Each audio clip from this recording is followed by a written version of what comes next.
Hello to all my friends there up in the UP in Michigan and Wisconsin there at Calvary.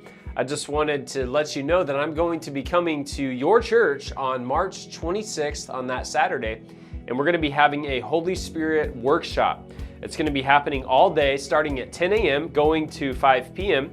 There will be a lunch break in there as well, and we're going to be talking about all of the different gifts of the Holy Spirit with time for activation, time for impartation, time to get you activated in your faith and in the gifts. And I believe it's going to be a day of presence and encounter, and one that you're going to walk away with able to go into 2022 and beyond operating in gifts of the Holy Spirit that either one that you have not operated in before, or two, going to another level in ones that maybe you have been familiar with. I believe the Lord is going to activate you in crazy, amazing ways.